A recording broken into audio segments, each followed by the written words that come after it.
వరంగల్ జిల్లా తూర్పు నియోజకవర్గంలో ఉన్నటువంటి క్రిస్మస్ వేడుకలు ఘనంగా నిర్వహించారు. క్రిస్మస్ శుభాకాంక్షలు ముందుగా తెలియజేశారు.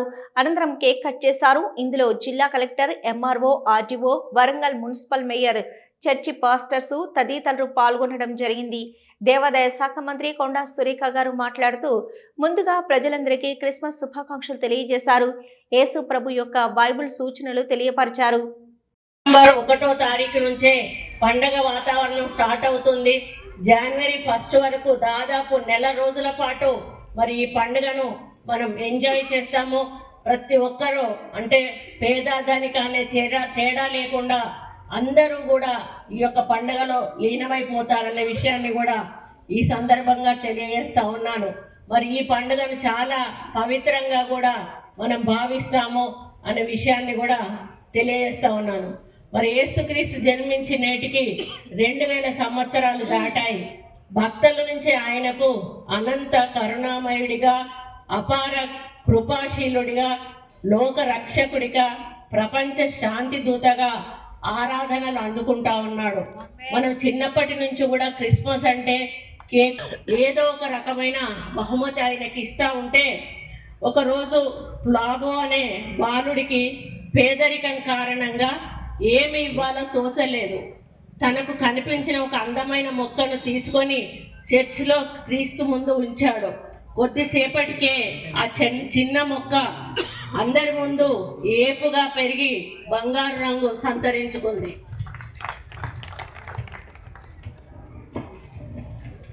దీంతో అక్కడున్న వారంతా కానుకను సహృదయంతో ఇవ్వడమే కాకుండా ప్రధానమని వారందరూ కూడా తెలుసుకున్నారు. ఇప్పుడు మేము కూడా మా ఇళ్లలో పెట్టిన చెట్టును వాళ్ళు చాలా హ్యాపీగా ఫీల్ అయ్యి మాకు క్రీస్తు ఇచ్చాడు ఈ క్రిస్మస్ గిఫ్ట్స్ అని చెప్పి వాళ్ళు హ్యాపీగా ఆనందంగా వాటితో ఆడుకుంటారు. కొంత వయసు వచ్చినాక వాళ్ళకి అర్థమవుతుంది, కానీ మరి మొదట్లో మాత్రం మరి అందరిలో ఈ కార్యక్రమాలు చేస్తారనే విషయాన్ని ఈ సందర్భంగా తెలియజేస్తా ఉన్నాను. మరి ఎప్పుడైతే అప్పటి నుండి ఇప్పటి వరకు ఏటా క్రిస్మస్ చెట్టును అలంకరించడం ఇక మనకు ఆనవాయితీగా మారింది. ఎదుటి వ్యక్తికి ఏదైనా ఇవ్వాలంటే అది ఖరీదైనదే అక్కర్లేదు, సందేశం ఇందులో ఇమిడి ఉందని ప్రతి ఒక్కరూ కూడా గుర్తించాలంటే ఖరీదైందే ఇస్తేనే అది మరి మనం బహుమతి అవసరం లేదు అనే విషయాన్ని ఈ చెట్టు ఇచ్చిన దాన్ని బట్టి మనకు అర్థమైంది. ప్రపంచవ్యాప్తంగా జరుపుకునే క్రిస్మస్ వేడుకలు ప్రేమ, దయ, కరుణకు చిహ్నంగా నిలుస్తాయి. క్రిస్మస్ వేడుకలకు కులము, మతము, ప్రాంతాలతో మరి ఎటువంటి సంబంధము లేదు. అందరూ కూడా మత సామరస్యాన్ని చాటుతూ ఈ పండుగ జరుపుకుంటారు. క్రీస్తు తాను భూమిపై బతుకున్న రోజుల్లో ఎన్నో బోధనలు చేశాడు. అందులో ముఖ్యమైనది తన పొరుగు వారిని ప్రేమించి వారి తప్పులను క్షమించాలని చెప్తారు. దీన్నే క్రైస్తవులు అనుసరిస్తారు. ప్రేమ, సహనం, శాంతి, క్షమ ఈ 4 గుణాలే క్రీస్తు చూపిన మార్గాలు. ఈ మార్గాలను అనుసరించడమే క్రీస్తు పట్ల మనము చూపే నిజమైనటువంటి భక్తి అనేది కూడా మీరందరూ కూడా గ్రహించాల్సిన అవసరం ఉన్నది. సందేశాన్ని తన త్యాగంతో యేసు చాటి సర్వలోకానికి సర్వకాలికమైనటువంటి శాంతి కమల సందేశాన్ని తన త్యాగంతో యేసు చాటి చెప్పాడు. మానవునిగా జన్మించాడు కాబట్టి దేవుడు కుమారుడైన యేసు ప్రభువు మానవ సహజమైన మరణాన్ని స్వీకరించాడు. తన మహిమను ప్రకటించి లోకంలోని పాపాన్ని తొలగించడం కోసం మనుషులకు బదులుగా శిక్షను అనుభవించానని కూడా ప్రకటించాడు.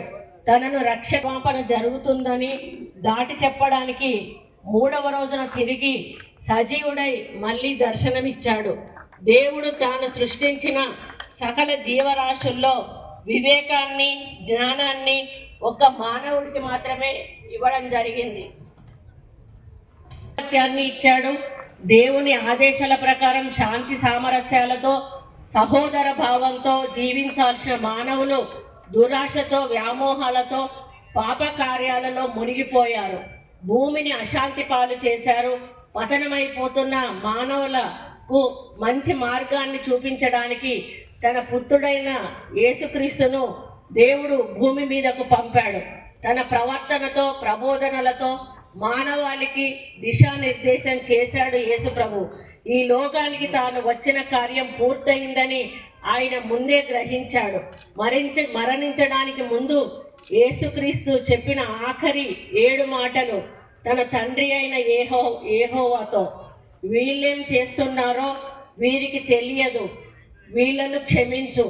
ఈ మాటలు ఆయన చివరగా చెప్పినటువంటి మాటలు. శిలువతో తన పక్కన ఉన్న